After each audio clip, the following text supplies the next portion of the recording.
What up, YouTube? Digital here, doing a little drive time video. Oh, it's a little slick out. Yeah, a little slick. Gonna go up the hill some. Yeah.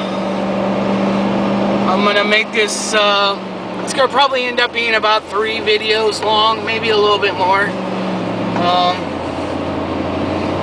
We'll figure it out as we go. Let's see here. Going through the checklist. Okay, you got gas and everything. We just passed the last gas station for like, let me think about it until you get into Nevada, I think. No, wait, Lake Almanor, which is about 60 miles away. So just making sure I have enough gas. I'm not going to be leaving civilization like other people claim. There will still be people around, but it's still, you know, a hassle to run out of gas. I want to talk about, I know a lot of people will be heading up into the woods to get Christmas trees and stuff, and I actually wish this was one of those type of trips, but since we are moving just before Christmas, it would be senseless to, ooh, there's a lot of ice right here. It would be really senseless to get a Christmas tree, decorate it, then undecorate it, pack it, move it 165 miles, and then decorate it again. It's kind of not like logical, so not going to do one yet until we get over to Nevada, which should just be a few days before Christmas. And if worse comes to worse, we might have to put off Christmas until the next weekend. You know, we might do like a mini Christmas and then do like a big Christmas the next weekend because of the move. My girl is, you know, good enough of a child that should be, oh wow, there's a lot of ice right here. Good enough of a child that that would be an okay thing.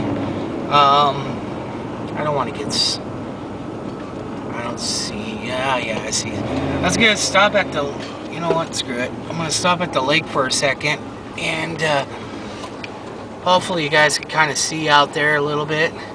It's all pure snow and like thing, and I can't really adjust the camera right now. I'm not going to stay here. I want to try to get up the big road as possible, as fast as possible, because we're losing light out here. But the ice is starting to form on this little lake. In the summertime, it's a pretty cool little lake up here. It's called the Sablo Reservoir. They stock it. You can fish. You know, it's not that big. It's probably, I don't know, 5 acres, 6 acres. No, maybe 10.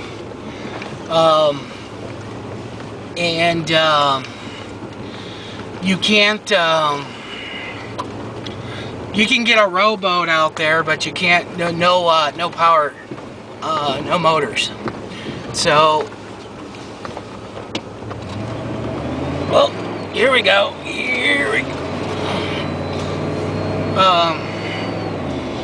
Yeah, it's pretty cool. I'll do a video maybe next weekend, a little bit more in depth of this lake. There's a flume on my left-hand side. It kind of goes up and down this road.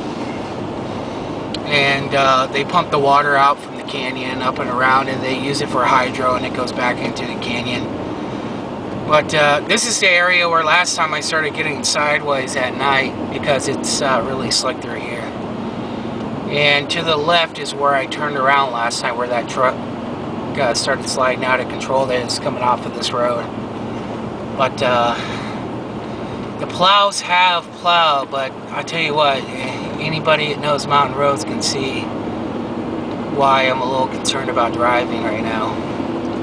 It looks like they have thrown down some sand, but it's, you know, that means nothing. If you are coming up, oh, by the way, you guys might see some badass four-wheel drives coming the other way. We're by Crow. I'm about 60 to 70 miles north of the Rubicon. This is technically the same type. I think it's a little bit better of an area than the Rubicon. Whoa, here we go. Wow. That fun.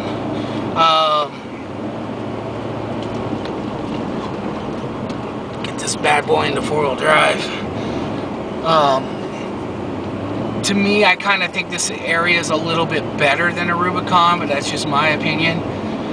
There's a lot of big four-wheel drives around here. I'm talking like not just regular four-wheel drives, but we're talking some badass machines. And so you might see a couple of them. Most of the time they have to trailer them out because they're not street legal anymore. They have like 52-inch tires on a Toyota. And they're not all tall like monster trucks. They still keep them down and they flex like a son of a bitch. But it might be something you see come down the road. You might see a lot of people with Christmas trees too, because you can get a permit up here for a couple bucks and you come down and cut up a tree. And there's a lot of ice out. It definitely got below freezing. We're about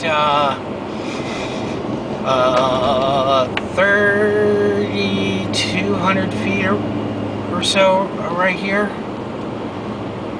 Maybe a little higher, maybe a little lower. I don't know.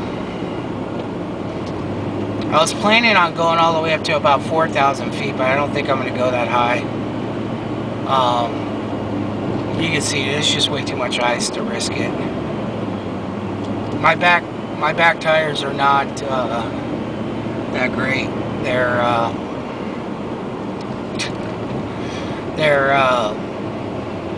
all terrains, but they're really street tread and stuff like that, and they don't have that much grip. And I got locked up back in, and it sucks to lose traction with the locked up rear end, because then you really start sliding sideways.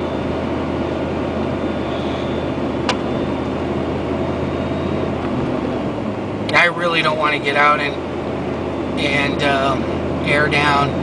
People don't realize, even in this type of situation, I'm not off in the snow, but even on this road, well, that's a big Christmas tree this Toyota has. Even in this type of situation, to air down a little bit actually is not that bad. You know, you want as much contact to the road as you can keep so you don't slide off. And let me tell you, this is some slick shit. I'm just used to driving on it. Like the person in front of us is probably from the city. they're too scared to go a little bit faster. But I don't blame them too much, because it's really easy to get out of control. And I don't care how good of a driver you are. As soon as you start losing it on ice, it doesn't matter. Another person with a tree, a little bit smaller. Around here we got a lot of Doug firs, and stuff like that. No, I think he's part of, I don't know, I don't think he's stuck. I think he's part of that over there, I don't know. That's the flume that goes into DeSable Lake.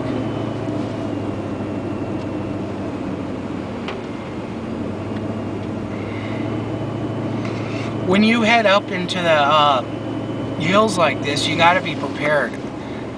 I'm not all super prepared out right now, because I know this area. Well, here we go.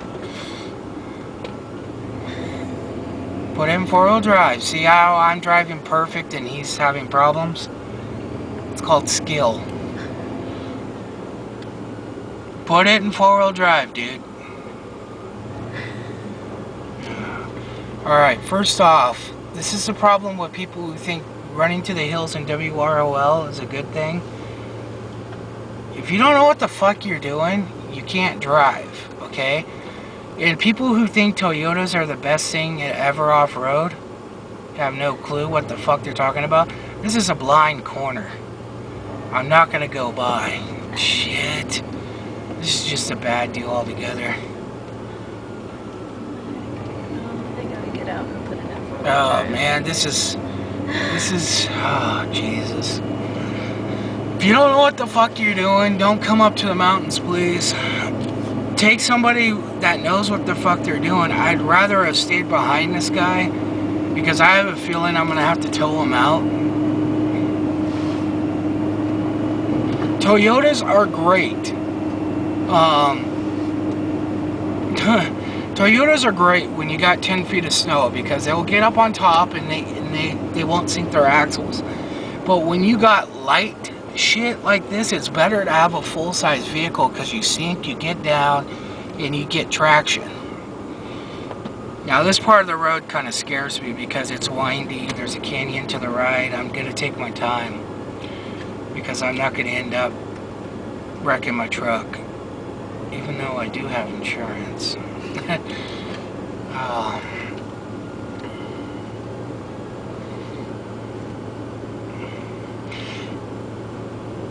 If you have a problem, like you're driving down a situation like this and you're starting to get out of control, put a set of tires into the side like this to at least keep traction and help slow you down.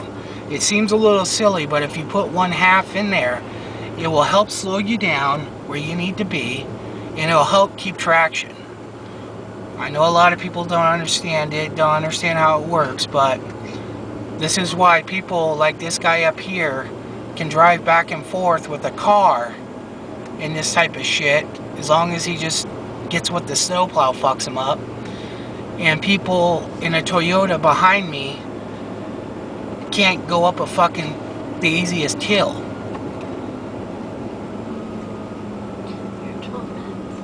Alright, I'm 12 minutes right here. I'm going to stop this. I'm going to restart because I don't want to edit film. So, peace on this. I'll see you in the next one.